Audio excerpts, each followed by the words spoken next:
Welcome back to the Sounds of Stadia Podcast, the only Stadia podcast in the world, most likely at this point in time. It's also the longest running, episode 160. You're joining us for a great show, and unfortunately, the last episode of this very podcast, of course. We've done as much as we possibly can, we've supported it, but the time is now to sunset it. Before Stadia, let's face it, we want to get in ahead of the actual platform. You're joining myself, Chris, alongside the man of many pixels, Mr. Richie. Welcome back for the last time. That's it. I know, it's kind of a sad day, but we kind of wanted to go out on our own terms, so we decided this is the end. Absolutely. We wanted to keep the show going a little bit longer, knowing that there would be some fallout and there would be some news. And we mentioned at last week's show that, ironically, Stadia has had more articles in the gaming industry than it has over the last 3 years, when it probably needed them more. All over the place. We're going to be breaking that down because we do have a great show lined up. We're going to be talking about some new cloud gaming tech that's coming out that could have embraced Stadia and took it to new heights. We've got game updates. Some games are being left stranded on the Stadia island, as it was. Some more begrudged developers who, of course, were short-sighted by the closure. We're going to be telling you about their stories, transferring save files, and a couple of more pieces of news, like a Google Stadium, which is, again, just like kick it while it's down, man.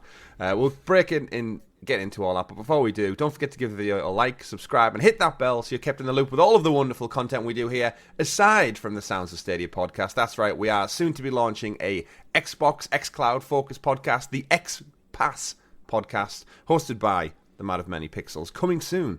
Once our intro is sorted, we're just waiting on it. We're just fine-tuning it before we want to put it out there into the wild. A couple of weeks and we're hoping to drop our first episode. Yeah, exactly. We've also got, of course, our PlayStation podcast, Talking the PS, where myself, Richie, and Rob round up all of the PlayStation news. Exact same format as this show. So you know what? If you've jumped ship now, you've gone from Stadia onto other platforms, we've still got plenty of content on the channel just for you. Just like this very last Thursday, we played Grounded, the Xbox first-party exclusive, included in Game Pass for the first time using the power of Xbox Cloud Gaming. We had an absolute phenomenal time with you, the wonderful community out there. We built a little grass fortress, Richie. We fought off some spiders, and for our first ever Xbox live stream, I had a great time with it. 3 odd hours we went into it. I actually played some more myself yesterday. It was a great way to spend a hangover, put it that way. But because it's quite zen, quite relaxing, and you should see the fortress I'm building. It's awesome. A little grassroots fortress. You love to see it. Well, you know where the analyzer thing is. Mm-hmm. I've kind of built it up into the cliffside. Okay, so you're doing a minute. So I've got steps. I've got steps I can go down to there, but main part of my base is going to be on top. See, I love it. Very creative. Yes, a great way to spend a hangover. Apologies if we both sound a little bit rough. We were at a beer festival 2 days ago, and we're still kind of recovering from it. Had to shout over the music, and of course, many drinks consumed. So yeah, we're recording a little bit later this week. Few too many. But it was all good. We had a great time celebrating. And here we are to talk about video games. So thank you for everyone who's tuned in. And a massive shout out to our Helix heroes, of course, you wonderful folks who support us that little bit further in bringing you better quality content by clicking join down below. From as little as 99p, you get early access to some of our shows, you get stickers, badges, and other exclusive perks, like voting on new shows. We literally went all in on Xbox because that's what you voted for, so thank you for that. Yeah. New Helix hero joined us this week, Richie. Chris Scott joined on the bronze tier. Thank you, Chris. Welcome to the channel. Thank you for your patronage and support. It's very much appreciated. And of course, anyone out there who requested their Helix Hero stickers, they were in the post. Put them in the post this week for the first round of addresses that I managed to gather up. So you should be expecting them. The lady did tell me when I posted them, Royal Mail strikes may delay them. Yeah. But also, I've never posted a letter in that long. I was kind of just like, all right, I'll just take your word for it. I don't know if it takes a day, a week. Nowadays, just like, have at it. There's the stamp. Send it off, please. So, yeah. Send us your photos once you've received them. Stick them on something and let us see. Just don't put them on children. Richie, great show lined up. Breaking it down, like I said, we've got plenty of news stories in the bag. We've got a live stream coming up this week. We're going to go away and record a special episode of CloudQuest as well. That is also going to be Xbox focused. Mm-hmm. What are we talking about this week? It's almost this week, because we're new to Xbox. So what we're going to do is we're going to start digging into the Game Pass library and start looking at games that we might want to play going forward on streams or just in general. Because we've both been keeping an eye on Game Pass for a while, but we've never sat down and went, what is the full library looking like? Because it's huge. Yeah, it's that Netflix problem of where the hell do you even start to commit to things. This week I'm going to be playing Plague Tale Requiem, so that comes out 2 days' time from today. So that's my kind of big focus game before God of War Ragnarok hits. Yeah, did you have that pre-ordered on PlayStation? Because that's on Game Pass. Yeah, totally included. So which is crazy.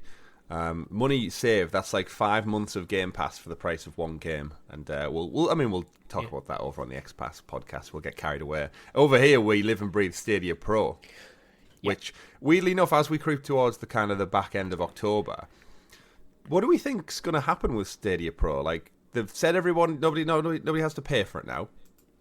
But does that mean there's any games coming? Because surely developers had deals in place to put games on the deal. Or is literally just October's games all we get now through till January? I'd imagine that like the certification services that they've running for Stadia, they've just killed them. They've killed the storefront, so we can't claim games. Well, we could claim the games this month. Remember, we got Hot Wheels as long as you had the link. Yeah, it was a bit of a workaround though, so I'm not expecting any new games to come to the platform at all. To be honest, could you imagine? So. If pro games for like November, December, and like whatever is left of January end up being like AAA, all the stuff they had in the pipeline they've just pushed out, and it's like, oh, here we go, guys. Here's the entire Arkham trilogy. Here's all your Mafia games, and everything in between.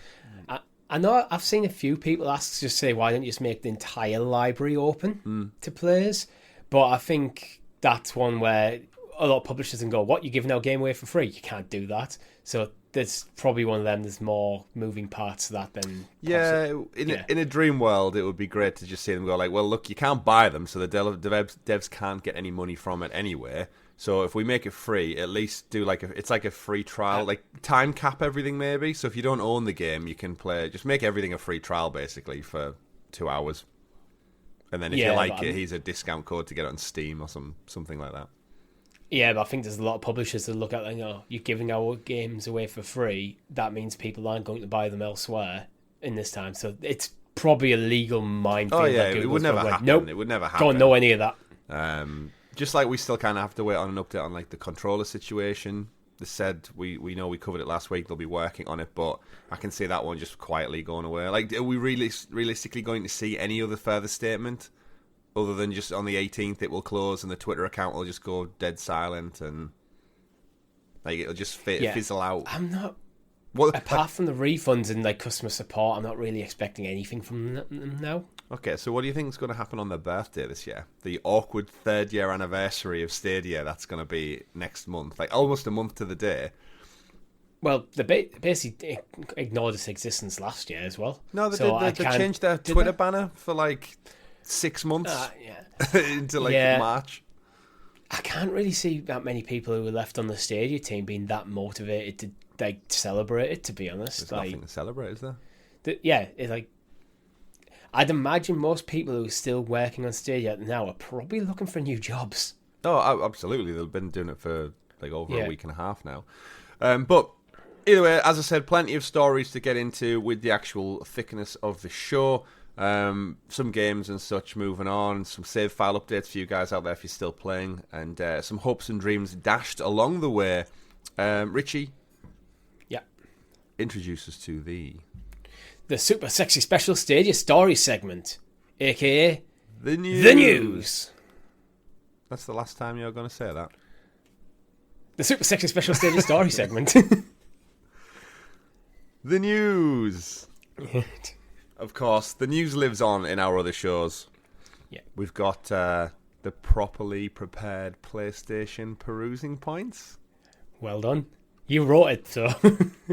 The news, but I didn't have it in front of me. And, of course, we've got whatever we're concocting up for Xbox and the XPass podcast. CloudQuest doesn't have one, but I guess that's kind of like... No, it's not a news show, so... Well, that's true, yeah. There's no news to cover in a topical show. We'll get it in there one day. So starting off with the big story of the week. It's not really a big story. I just wanted to get it in there. We've got less than 100 days until Stadia's gone. 95 days at the time of recording on Sunday the 16th of October. In lead is keeping us up to track with his kind of dates to demise, dates to death tracker over on Twitter. And I just kind of wanted to check in, Richie. I've been beating this drum for quite some time. Do we see Mafia before Stadia dies, or is this just one of those things where I'll keep the countdown going past Stadia's death? And yeah, I don't know. At this time of recording, Mafia Definitive Edition was teased and promised 886 days ago. It was released on consoles 25th of September 2020, which was 751 days ago. Stadia and Hangar 13 and 2K have 95 days remaining to get this promised game out on the platform. Is this just a fool's errand at this point, if it wasn't already a fool's errand for the last 2.5 years?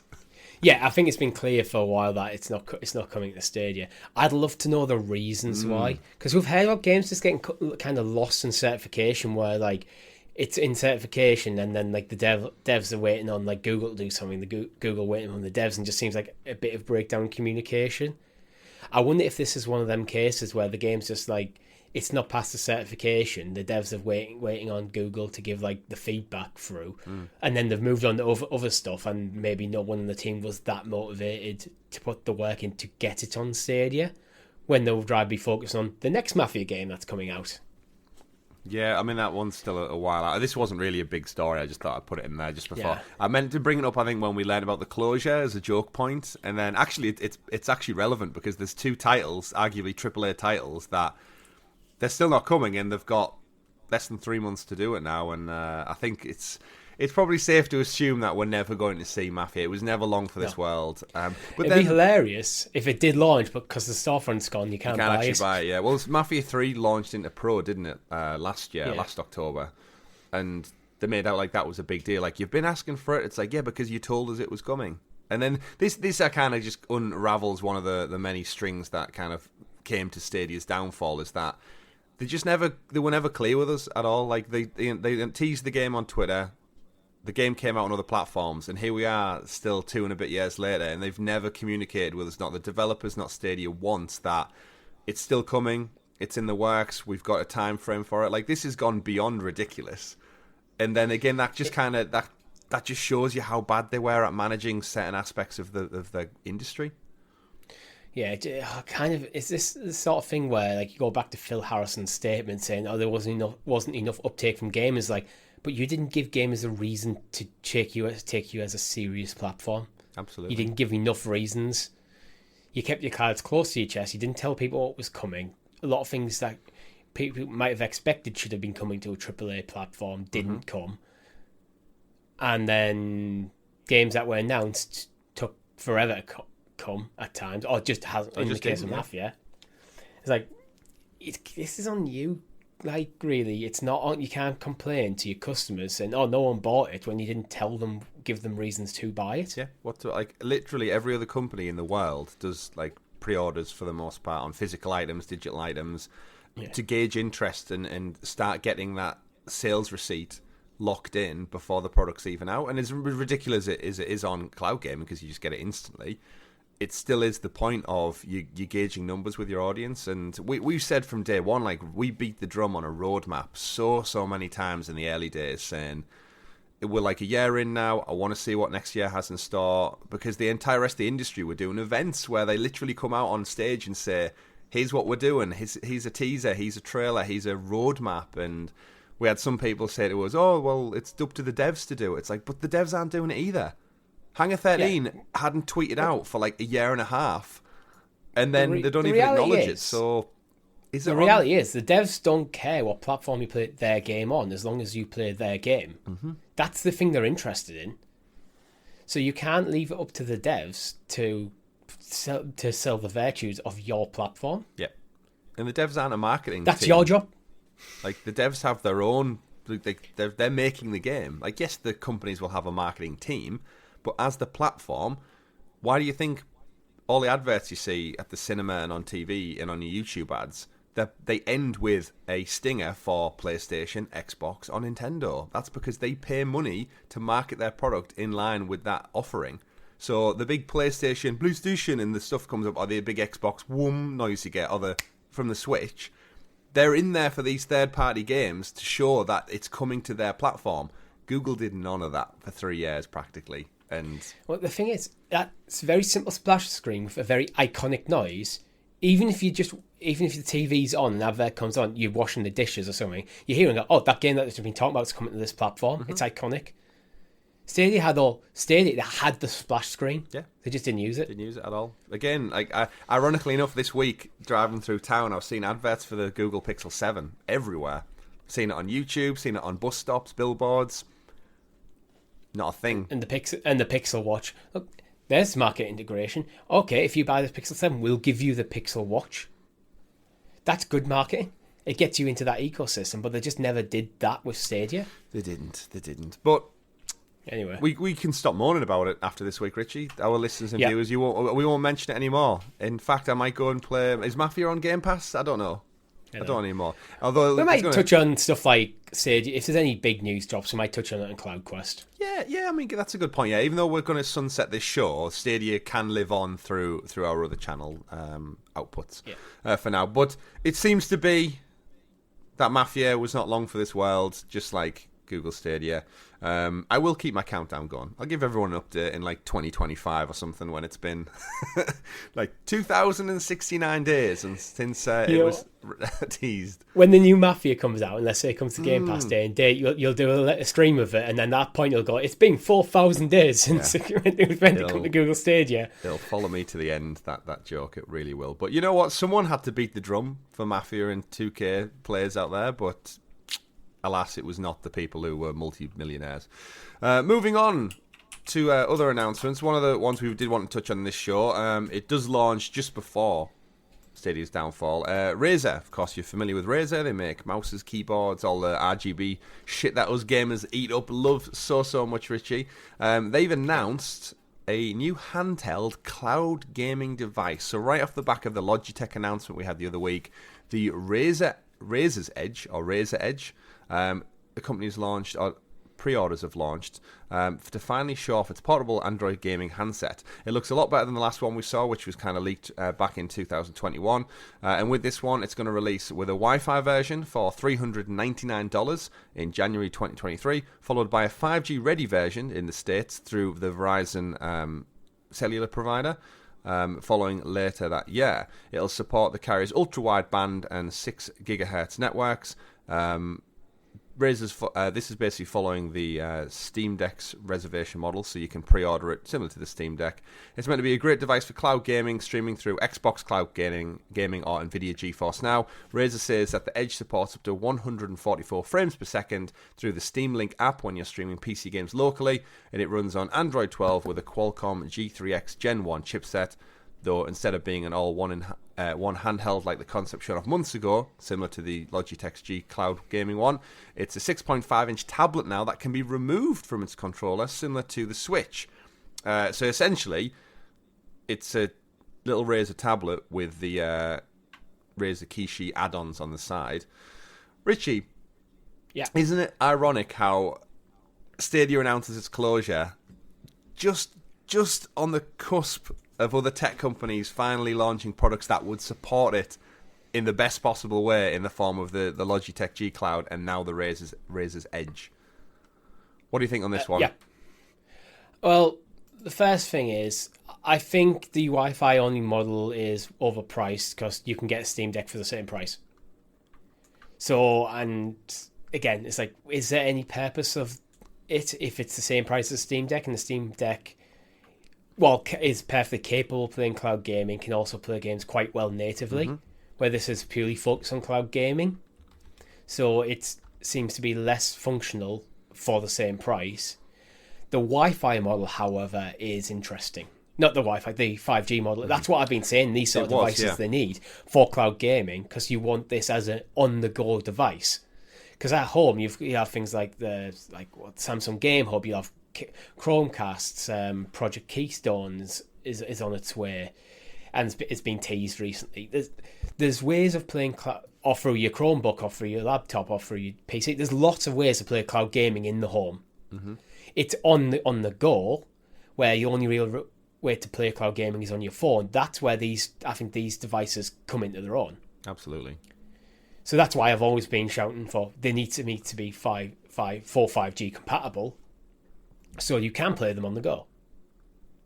Yeah, and again, no surprise there. It's through the Verizon carrier, because that was one of the things we discussed on CloudQuest with our theoretical Stadia cloud gaming handheld before the bombshell news dropped, was that if you were selling it with cellular data, it would no doubt need to be in partnership with one of the mobile networks, because the requirement of a SIM card or an eSIM to connect via 5G, you need the network's permission to do it, which would also in turn cost some money. So whether the Razer, by the looks of it, it's the partnership with Verizon, I'm guessing you just get the product through Verizon, and as you alluded to, it just comes with, you've got to imagine unlimited 5G, right? Capping a cloud gaming device seems a bit naive, but they've not really gone into much detail on that front yet. I can see going forward, like phone providers, even if it's not linked to specific hardware going, you know what, you get this much data plus cloud gaming. We know doesn't count towards your caps or anything going forward as like a gamer bundle, and maybe we'll throw in a Kishi or something. That's where I thought it could have went. But for me, the device, even if you don't have a deal with the carrier, you can have it compatible with mobile networks, and just have it open so people can just put a SIM card in. Yeah. I can see it being, because even phones like iPhone in the States has gone eSIM now. So the top range iPhone, it doesn't even have a SIM card slot now. So or you have a physical SIM card, or you go with eSIM. So if I bought a contract through one of the carriers in the UK, I could just download that SIM card to the device, and there we go. You're going to get a bucket hat like this guy on the Razer website. It's got a bright green and black Razer branded bucket hat. Interesting enough, what do you think of the design then? Because it's weird. Initially, when I saw the first images release, I thought, you know what, it looks pretty much like we've said, a Switch, but for cloud gaming. And as someone who's been using Game Pass and my Samsung Ultra with my Razer Kishi version 1, it plays great. And I'm back to thinking, oh, you know what, I could play a couple of games. I've been playing some Death's Door on the move. And this kind of like had an initial big amount of appeal to me, but then once I realised it just clipped off and it was just a little tablet, it was like, well, my Kishi and phone combo is in essence the same, like literally the same thing now, because it's no longer really a dedicated handheld thing if it ends up just being a separate Android tablet on top of it. I mean, one of the advantages of it being separate devices is that you're not using your phone battery and of course, your phone data, so you can like. Especially if your phone's getting a bit older and you're worried about the battery, you're not hammering your phone all the time. Especially if you're travelling, for example. I mean, look at the Steam Deck. The Steam Deck's took off for them sort of reasons, so portable gaming is very much on its way back. But I don't really mind. I think from their perspective, it probably makes more sense to effectively make a tablet and attach a Kishi, because you've already got the Kishis getting made. So it simplifies your manufacturing. I mean, it's not just a Kishi attached to it. It is its own thing. Is it? Is it not just... It could be just a Kishi, you know? Like, it looks like a Gen 2 Kishi. Surely not. Well, but I don't think that's a bad thing, because if like, for example, you're hammering it and your stick started drifting and stuff, you could just buy a new Kishi. Or you could just send the Kishi part back, they fix it, send there you go. So it can make elements of that simpler. Or maybe if they bring out a Gen 3 Kishi, you could just go, okay, I'm going to upgrade the controller part of it, where the tablet part of it could be absolutely fine. So there's advantages. Yeah, it's got my intrigue. I think it looks great. I've noticed it's on the triggers as well. It's got 3 triggers, or like back buttons. Yeah, it's got the shoulder buttons, L1, L2, and then it's got 2 little micro buttons as well. I've just clocked that, which makes me think it might not be a Kishi version 2. Dedicated buttons and such, of course. Oh, there's a Founders Edition as well. We do like a Founders Edition, Richie. Chipset, screen size. I think the biggest thing for me in comparison to the Logitech one, this does come with an AMO LED screen, which is going to look nice. 6.8 inches as well, so that's a big screen as well, which is what you want. Internally, though, externally, it's all pretty much on par by the cellular thing. Same battery capacity. 500 milliamp battery in there. Wi-Fi specs are the same, except for the top end one has that 5G. I'm trying to think what different you get. Oh, okay, so the Founders Edition, you get the So you get the Razer. Oh, wait there. Oh, yeah, it is a Kishi version too. Because when you look at the spec list, the content literally says Razer Edge Wi-Fi, Razer Kishi V2 Pro. So I think, yeah, you're completely right. So the Founders Edition, you net yourself the tablet, which is the Razer Edge, the Kishi V2 Pro, the Razer Hammerhead earphones, which are the new ones they've just announced as well. Okay, so the Razer's Edge is actually the tablet. They're just bundling it with a Razer Kishi to make it out like it's one solid thing for cloud gaming. Well, we cracked it. We figured it out. It does have my intrigue. I just think, again, for what it's doing, the price seems a little bit steep. When, as you said, a Steam Deck, you could get a Steam Deck, and it would have all the internal components. Yeah, they do. Razer often do overinflate their own price, and this doesn't even have any RGB.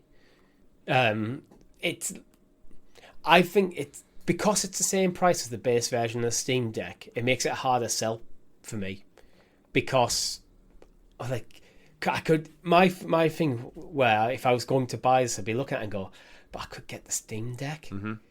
And like, then you have that thing is like, if I buy this, will I end up with buyer's remorse because I could have had the Steam Deck? Yeah. Well, we'll keep an eye on it. Again, it's just that big thing, isn't it? That it's the text coming out as like I do wonder on that key artwork if 2 months prior, or even not a month, like 2 weeks prior, sorry, there was a Stadia logo on there. Like, it does look like they're partnered with Xbox and Steam, to be fair.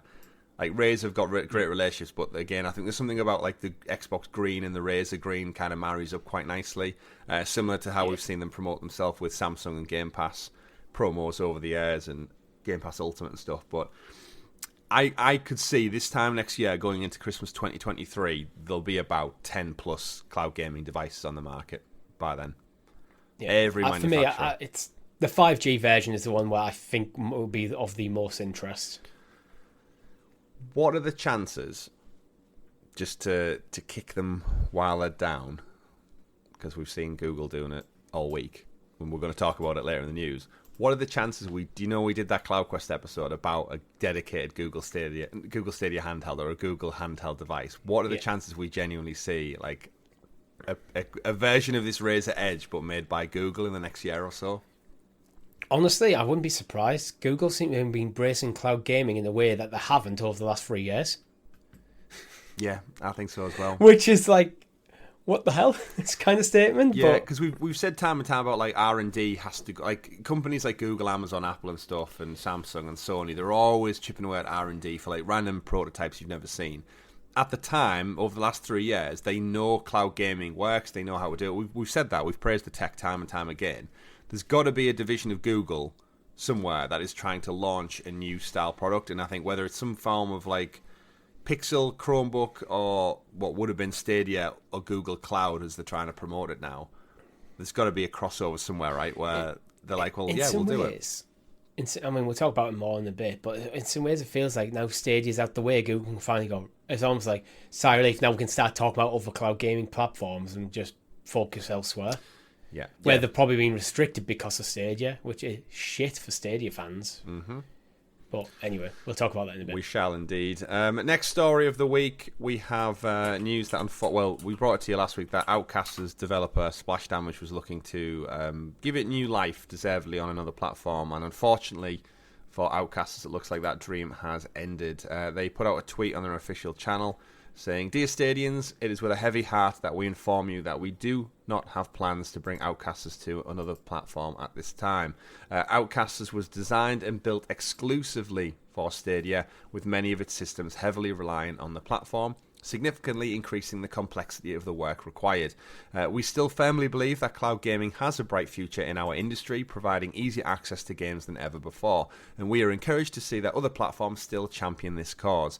As our final thank you to all of you that supported us, we've put together a short video showing a rare behind-the-scenes look at the various stages of development of Outcasters from its humble beginnings to today. Thank you, Splash Damage." And that was sent out in a tweet. So that was the update. So they gave us a bit of hope last week, Richie. It does, in fact, look like it'll be one of them that goes to the Google graveyard along with Stadia, unfortunately. However, you never know. We might get an Outcasters too. Depends who has the rights. That might be the smart... Yeah. I mean, if Google have the rights, I'm sure they can probably be able to get them back somehow. Google have been shown to be quite lenient with stuff like that, but yeah, if we could, I mean, if they brought an Outcasters 2, brought it to other platforms like PlayStation, Switch, I think this could do really well on Switch, actually. I think it could do Switch, really well everywhere. Xbox, especially if it's a Game Pass or a Pro game, so people are just going to give it that time, jump in. Mm-hmm.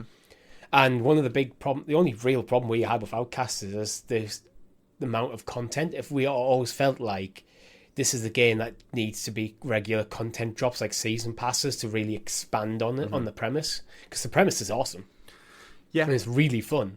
So it's sad to see it go. Yeah, absolutely. I think that is probably the best. I'd imagine we know when Splash Damage kind of teamed up with them right at one of the announcements back in 2020.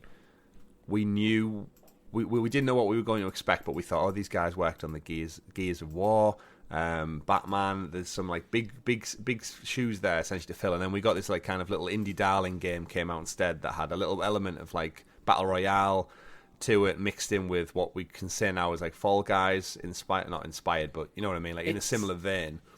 It had that thing where it's like this kind of like online multiplayer, like arena based game, that like party game, but it's effectively a shooter, but has that its own unique play style, like with the way you can curve your bullets and stuff. Yeah, it's like that is it's a simple concept, but it's a really cool one. Yeah, and with the little Outcaster characters and the kind of quirky comedy that came with it a little bit, it seemed like it would have gone on to other things, and very quickly it felt like it never got much more love beyond the initial launch. Yeah, if you look, I kind of think put this in the category of something like a Fall Guys, where if it got that regular content update, it could. Unfortunately, Google Stadia, it seems like regardless, Google Stadia dying will have killed the game anyway, because it seems to be too heavily linked in terms of how it functions to the platform. But again, I hope Splash Damage look at this and go, you know what, we're going to make it 2. We're going to bring it over platforms because we're going to build on the concepts we had, and let's give it another shot. Yeah. I think they could, because we said time and time again, like new maps and modes was something that was definitely missing. After you've played kind of the death match or the collect the coins, it just kind of hit this wall where after a few games you thought, okay, I've seen everything there is to see now. And then we cried out for like seasonal content, like Halloween costumes and Christmas costumes with daft little hats and turkey heads and everything, and it just never came. And we think that's probably down to Splash Damage had a contract to put out a game, and then the returns and the agreement from Google were probably to support it ongoing, but then there was never that, I guess, user base, right? That was one of the biggest problems, is there was never that demand or the amount of people playing it to merit the research and development and time, realistically. Whereas we said time and time again, if this went PlayStation Plus, day one, whatever the successor looks like, or Xbox Game Pass, you'd get millions of people at least checking it out, and then the season pass, like Fall Guys, would keep it ticking over with and then you start doing like the Fortnite thing where you start getting cross-pollination with other franchises. Mm-hmm. Little Batman characters chasing Iron Man characters and that, and who knows. But it's a shame. It's a shame for Outcasters. Of course, you've got till January the 18th to play it, and shout out to the devs for all the work that they put into it. I think we're going to have to play it again one more time before we say goodbye, because it is fun. It is. Well, we played it on last year's second birthday party for Stadia with it being an exclusive, so who knows. But we know we're getting Guilt is porting to multi-platform. We covered that last week, so one more thing at least. And kind of to move that story on then, I guess, to ongoing service, we've discussed pro games and what's going to happen with that. We're discussing kind of the support going forward. This week, EA Sports, FIFA, tweeted out their updates for the game. Title Update 2 will be soon available for PS5, Series XS, PC, and Stadia versions of FIFA 23. And when I read that tweet, it kind of made me think, obviously I missed out. We both missed out on FIFA 23 because we didn't pre-order or you cancelled your pre-order. I didn't pre-order the deluxe edition. So when the Friday came and the storefront was shut, I couldn't buy it. I would have bought Stadia because I love playing it on my Razer Kishi. Now, I was saying to you pre-show, actually, I've got FIFA 23 on my Xbox. Haven't started it yet because I just don't have that. Because I can no longer just take it and play a quick little game here and there on my Kishi and my phone. It almost has lost a little bit of its appeal to me this season, which is an odd thing to say because the game's still great, no doubt. But you know what you mean? You just missed that little bit of magic that I got from the combination of Stadia and portability. Yeah, this is why I'm going to buy out my Xbox. It's why I've actually returned my PS5 version of the game because I had it on pre-ordered on Stadia, but with Stadia closing down, it's like I don't want to play till January, then lose all of my saves and all the progress and all that sort of stuff. I don't care about Ultimate Team, but it's my career mode. Yeah, of course. And so I was like, okay, Stadia's not going to see me out the air. It doesn't make sense for me to have it on Stadia. So that's why I cancelled. So I bought it on PlayStation instead. And then I made the decision to buy an Xbox, and I was like, actually, I think I prefer have it on Xbox because one, my Xbox is up here in my office when PS5 is downstairs. So and FIFA's one of them games I like to jump in for like a couple of games here and there. Usually while I've got a podcast or other stuff going on, and it's better. I just find it better to do it here than downstairs. So it's just like, and then there's also the cloud component. Like if I get the digital copy on Xbox. We know Xbox is adding functionality so you can play the games that you've bought into the cloud. Yeah, I just want FIFA on my quiche again, really. I do hope with the initial... Of course, EA Play is part of Game Pass, so, well, to some degree. You don't get, like, day one games, day one yet, anywhere. Yeah. But for me, the more interesting thing was, do EA know Stadia's closing down? With this update? Like, again, this kind of opened up the thought process for me, thinking, like, what ongoing games... It's still like because they did say in the initial FAQ like some games will stop functioning or working properly as we start to wind down, and I'm waiting to see what that big game breaking thing is where they just go, we're done, we're out. Obviously, the FIFA one, EA have enough money to support it. Some smaller titles maybe start going offline, and that led me to thinking onto other titles. Resident Evil Village, the winter expansion is due this month. Almost a week from today. We were going to do a playthrough on the channel in third-person mode and check out the DLC. Do we think that still arrives next week, Richie? I have no idea. Because it was going to be the gold edition, right? The DLC was gold edition. We can't buy stuff, so I don't think we can physically get the Winter's expansion now. Oh, right? That's a good point. I can't remember what version I have. Although I don't know whether... Sorry, so the Rose's story... is additional. I think you have to pay extra for that. But the Winter's expansion is just a patch for the game, I think, right? Because you've already bought the game, so playing it in third person shouldn't be any more money. Capcom aren't usually that dodgy with their microtransactions stuff.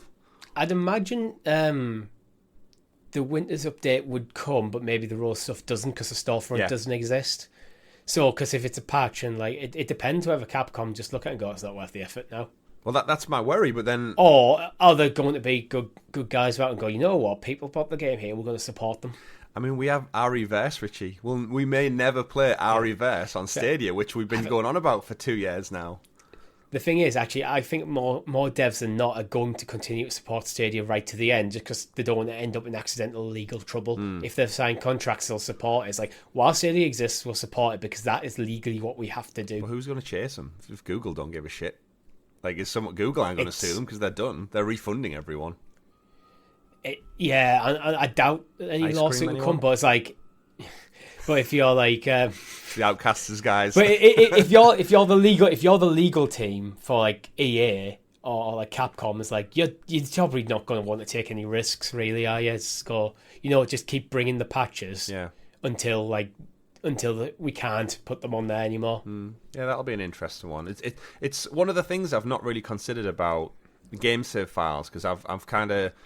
I feel like I've accepted it, but then there is moments where I go, oh crap, yeah, I'm going to lose that. So like my Cyberpunk save file, that's gone. Well, we'll get to it later in the news actually, but I'm not doing that. My Resident Evil, I've got a full village playthrough, which we did on stream. Like that's gone. So it's like, don't want to play it again somewhere else and start. And this is kind of with the expansion. I was looking to still get into it for Halloween. Like I'm still happy to check it out, but I don't know if I'm going to have the means to do it without having to buy the game all over again. So, do let us know in the comments below, everyone. Do you think we'll be seeing Resident Evil Village's DLC expansion? Do you think we'll just see the Rose expansion? Do you think we'll see the Winter's content? Third person? Let us know in the comments below. Any big games that we were also expecting updates for? I think Destiny's not until early next year for their final one.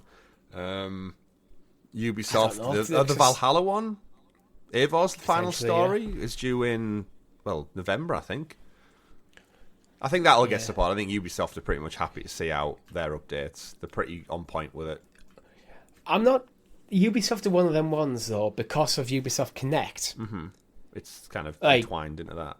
Yeah, it's like I'm not going to lose any progression here. So, and you got with Ubisoft Plus, it's like and the potential refund we're getting from Stadia. Yeah, it's like okay, I could buy a Ubisoft game on my new preferred platform, and just transfer my save files over and just continue where I left off, just with a different controller in my hand. So Ubisoft is a weird use case because of Ubisoft Connect. Yeah. What else is there? Not really. I mean, we're talking. We mentioned FIFA at the top there. The FIFA World Cup story leaked this week. They actually showed off some gameplay of the Qatar World Cup that's happening this December. So I guess the World Cup update. But by the looks of it, EA are keeping on top of patches and such. So yeah, that should be coming. But we don't have a chance to play it anyway. It's such an odd place we find ourselves in with something closing down, but there's a lot of content that is almost like a games as a service ticking over within that ecosystem. Who knows? But speaking of football, I mentioned it at the top of the show. Google Stadia is no more, but maybe a Google Stadia can be some more, Richie, because reporting from PC Gamer this week and a bunch of, weirdly enough, sports websites, Google Stadia are in advanced conversations with English Premier League side Tottenham Hotspur FC for a potential mega money deal that will see the London's new stadium, or formerly known as White Hart Lane, or currently known as White Hart. It's still White Hart Lane, right? They rebuilt on top of it, didn't they? I think they technically rotated the pitch, but still. And the new, obviously, the stadium. If you've not seen it, it's phenomenal. There's a good couple of videos on the internet of it. It's state of the art. I think it's arguably one of the best football stadiums in the entire world right now. Yeah, absolutely. For those who haven't seen it, it's essentially it's got two pitches. One of them's an NFL pitch because Spurs are heavily aligned with the NFL showcase games that go on for American football. And yeah, the pitch essentially splits into three and it gets tucked away into a car park. There's a great video on YouTube, you should go watch it. It's Richard Hammond, actually, from Top Gear and the Grand Tour, who goes on and he gets to drive the pitch. So it's separated, Richie, into three pieces and they have little motorised wheels and you drive it with a little gear stick into what is the multi-storey car park for match day. And it's under like special LED sun lamps and everything to keep the pitch going. And then up from beneath rises essentially an artificial NFL one, and then they can just basically switch out the whole stadium for a completely different spot without having to do that horrible painting over the lines. You don't really see it in the Premier League, but I watch MLS because my MLS team is New York City FC, and they still play at the Yankee Stadium. Somehow they've existed for 6-7 years now as a professional team, and they do not have their own stadium. Partially down. Stadiums are expensive, especially in New York, of all places. Getting the land in New York is not cheap. However, it bugs me that the pitch is painted over the top of the baseball pitch, and anyone who knows the shape of a baseball field, it's a bit weird in comparison. So you've got this weird, like, right chunk of where the corner flag would be. The field just continues on for what would be like first base and the batters squad and everything. It's weird, but back to this story. Google, they're not in on Stadia, they're in on stadiums, so they're looking for naming rights for the Tottenham Hotspur Stadium, looking to estimate toll around $1 billion. So how, Richie, pray tell, does Google open up a checkbook and drop $1 billion on naming a stadium, but they wouldn't spend that much money on Stadia? Kick them while they're down. I don't know, it's hard to understand marketing sometimes because this is $1 billion to name for a stadium, but you're already a company that is completely ubiquitous to how the world operates. So it's like, how much more mindshare do you as Google need? How is the return going to be for this? Because you don't drop $1 billion. Yeah, you don't drop $1 billion on something without expecting to get more than $1 billion back further down the line.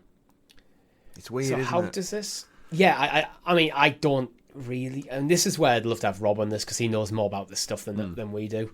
But it's like I don't know. It's like it shows they've got the money. They could have invested the money in Stadia. Well, that's the big ironic thing. So yeah, we know there's a lot of money in sports. No one watches the Premier League, richest league in the world of football. You know what they should have done? Instead of this being a Google branded stadium, it should have been a Stadia branded stadium.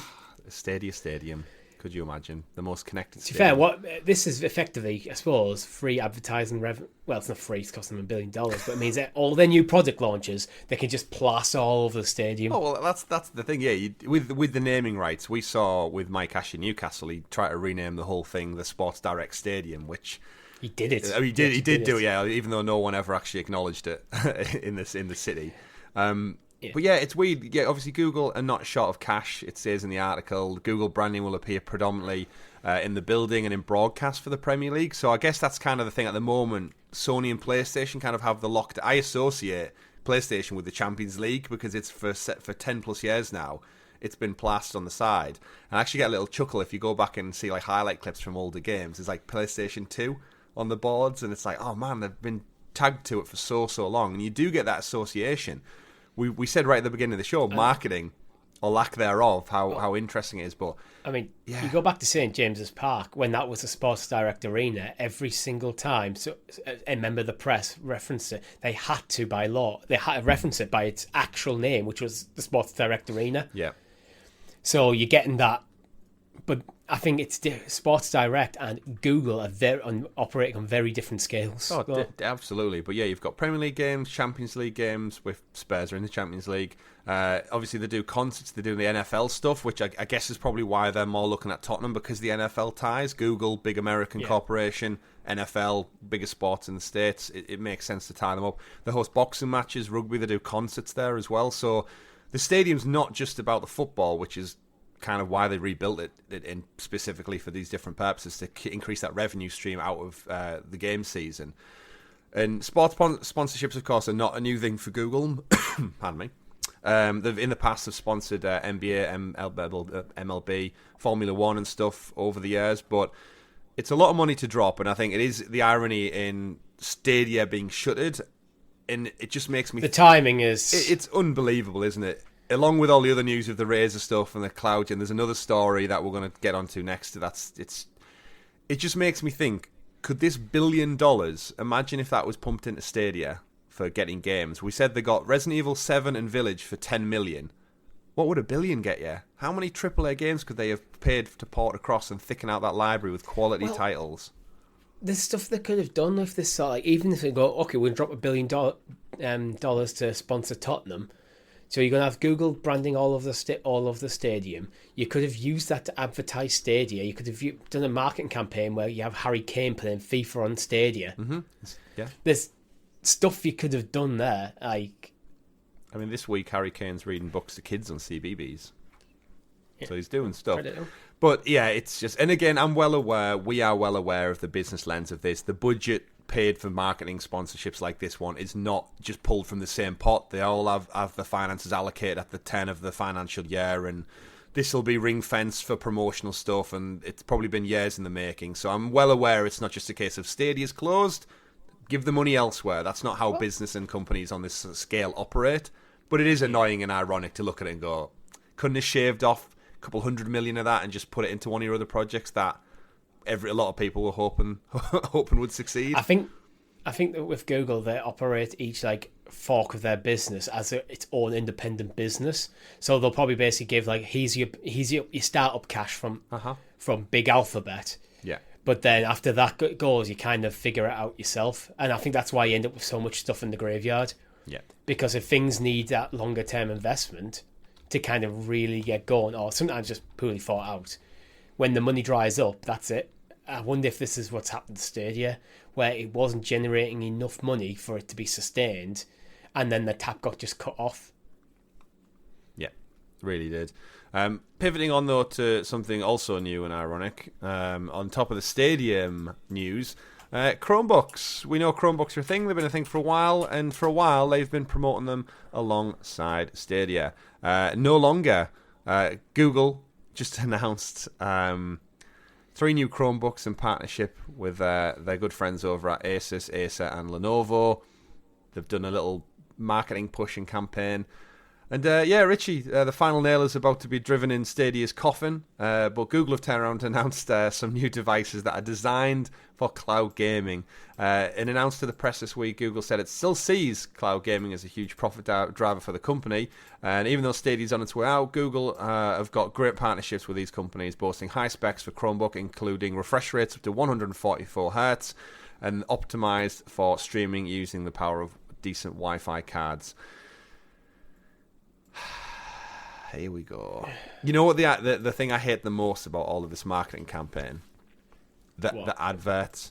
Because they use the Google font, Product Sans, and they're showing things like Cyberpunk in the video, and the tiles they use to promote the games, it looks like everything Stadia in everything but name. And they have the audacity to promote it with images that don't use a Stadia controller, just a generic Mad Catz controller. And it's just like, again, talk about kicking yourself while you're down, right? I mean, these Chromebooks look great. It's a Chromebook. They're never going to be boasting the highest tech specs. But if you want some cool top-level features and you want a cloud game on the go, this advert promotes GeForce Now, Richie. I know.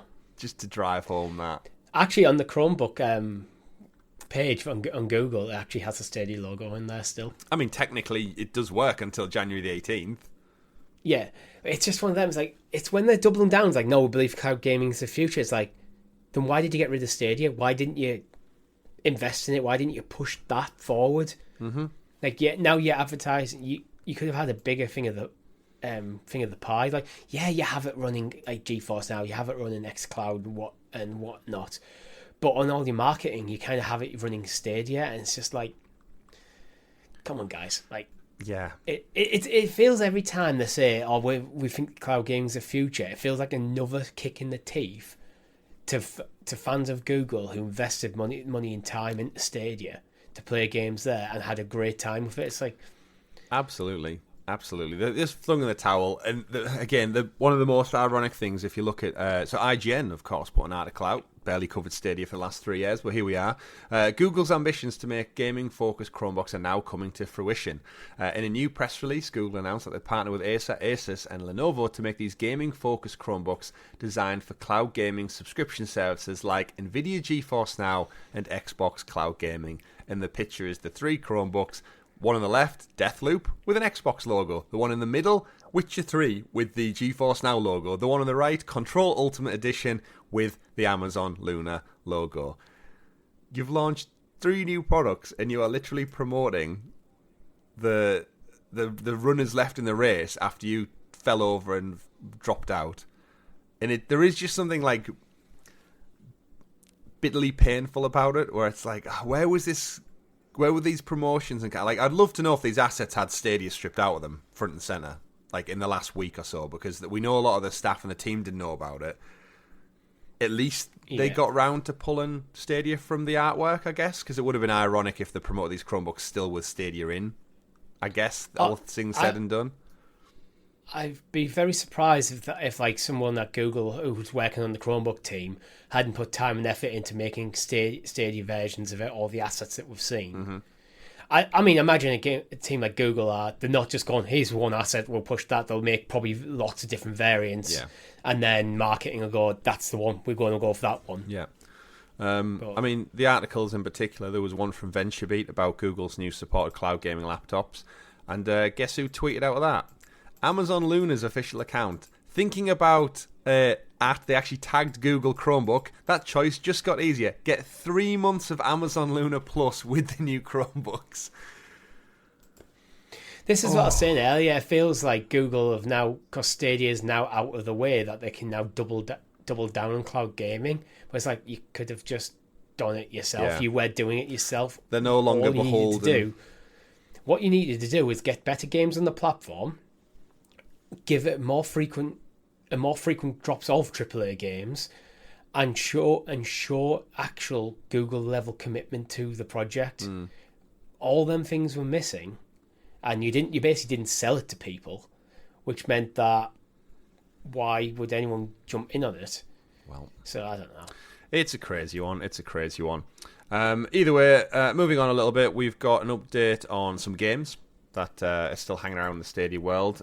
We have Necrosoft, the people who put out Gunsport on Stadia. Of course, it was a pro game way back when. I think it was 2020. Gunsport one is a pro game. It was one of the first early ones.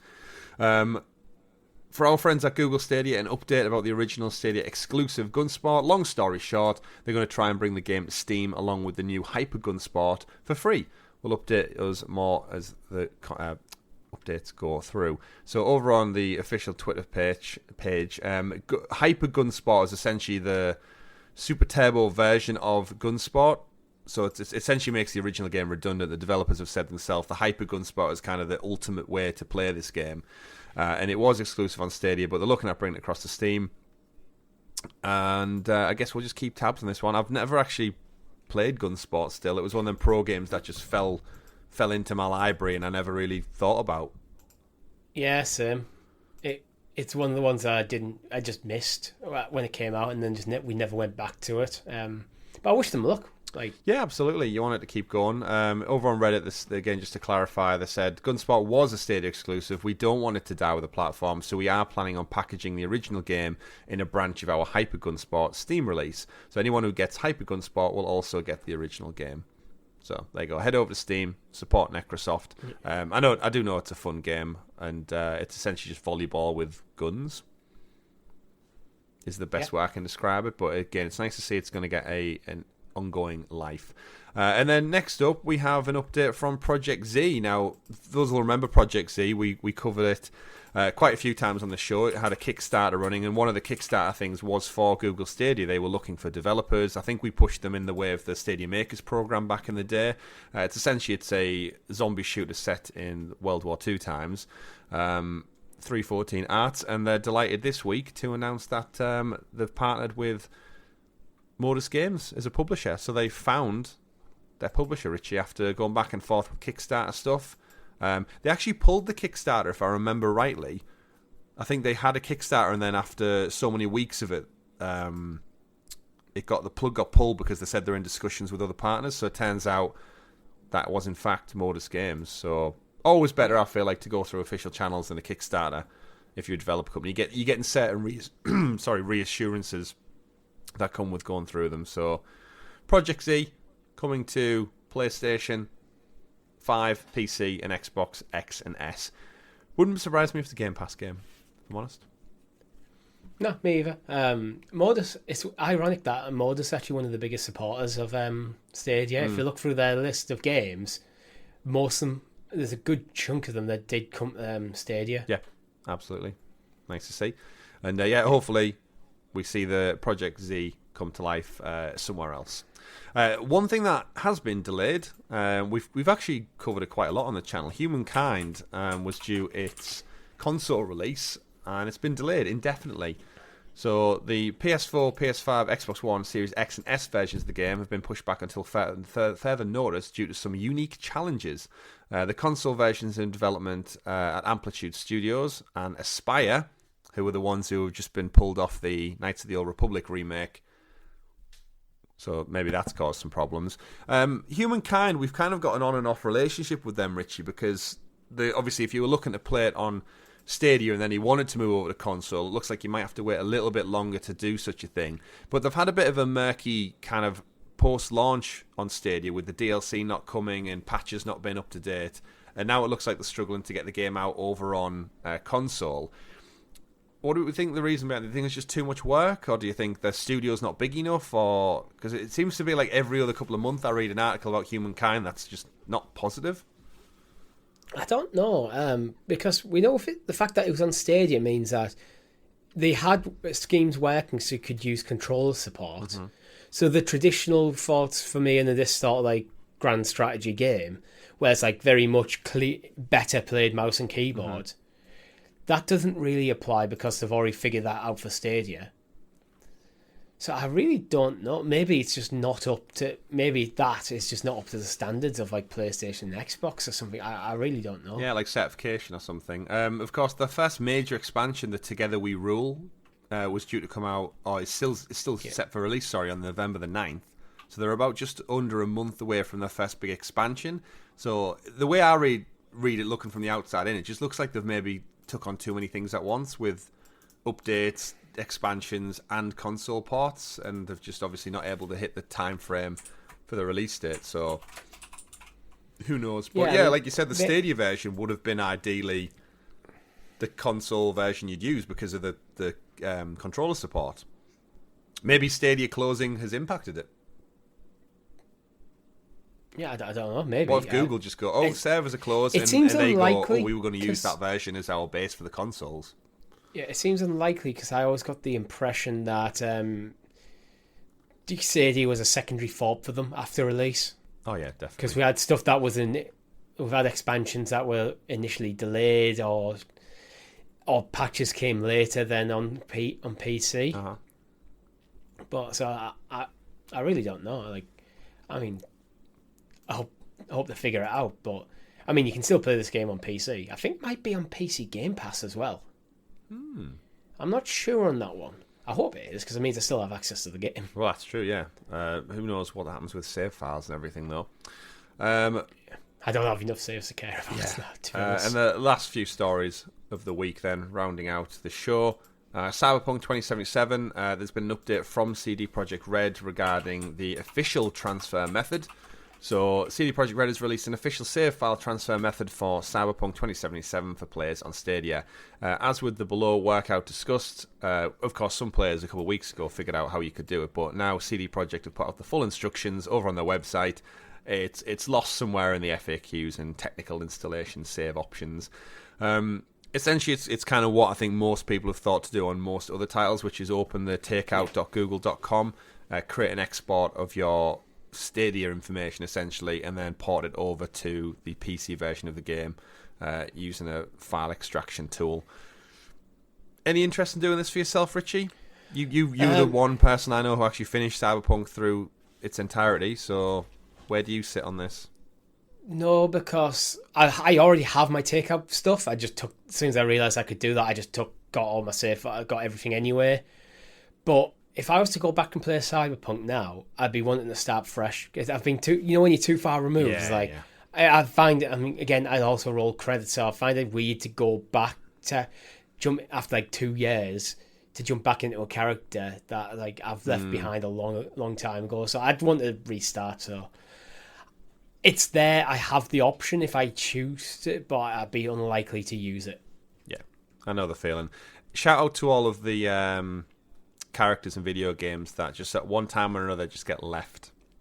Yeah. Left by a campfire, saving a file, and then they never see the light of day on a TV screen ever again. Bless them. Oh, Little do they know. So many. It's either Wreck-It Ralph or Ready Player One, where they just if they were sentient, they're like, Chris will be back. He'll be back. We've spent 140 hours in this game. It's been fantastic. Yeah, We've scoured the world, collected everything, and then he's saving the game. Cool, and then nothing. Or worse, the ones where when you're getting into a game, then you go on holiday for a fortnight, and you come back and you're just like, I'm just done with that game. You've moved on emotionally, and you just leave them like halfway through the campaign. And we were going to save the world. Nope. Yeah. Nope. This is it. It's quite sad, really. I mean, obviously they're not real, but I'm sure in some Matrix world, they're out there. The metaverse. In the metaverse, yeah. Shout out to all them characters and NPCs who are just living their best life with the lights off right now. Speaking of lights off, Richie, that brings us to an end of episode 160 of the Sounds of Stadia podcast. And I guess the Sounds of Stadia podcast in its entirety, which is, it's weird. It's one that we hope never to say.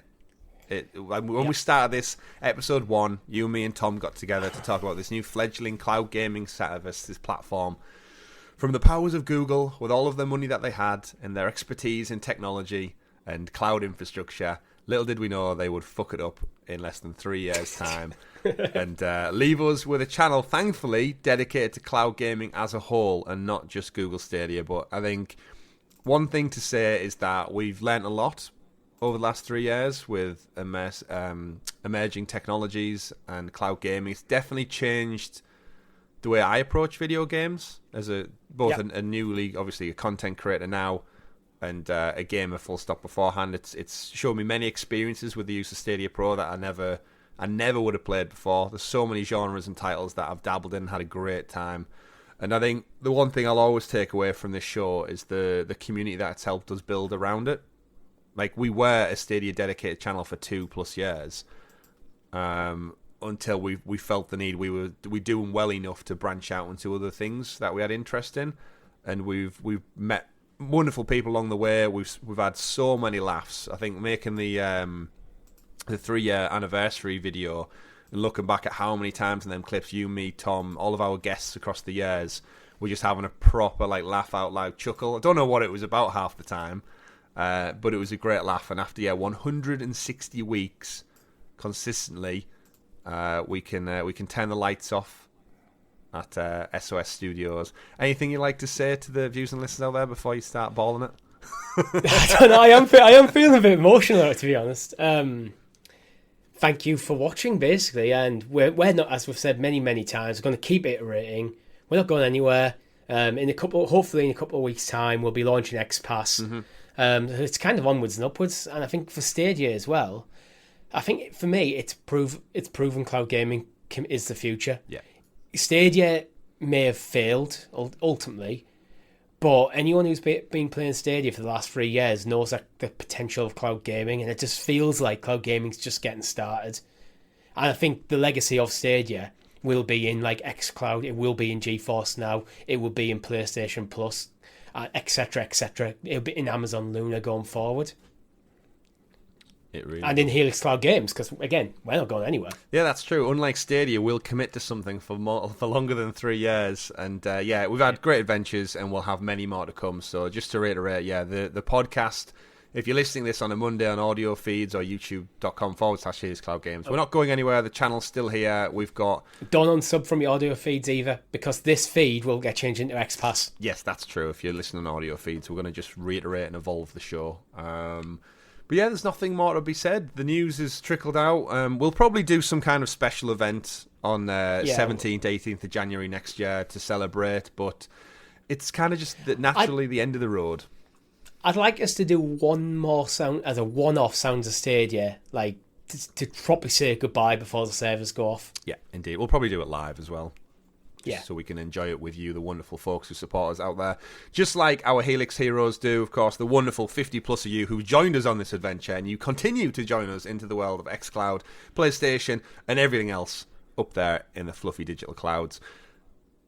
You can join below, support the channel by clicking join. You can like, you can subscribe, you can follow us on all social feeds at Helix Cloud Games. And join us on our adventure to see where we go next. But that's been it for Sounds of Stadia. Not even going to say the episode number, because it's just Sounds of Stadia. My name's been Chris. And I've been Richie. We've been Helix Cloud Games. Thank you for watching. And remember, folks, play whatever makes you the happiest. Take care. Have a great week. We'll see you on the other shows. Goodbye. Bye.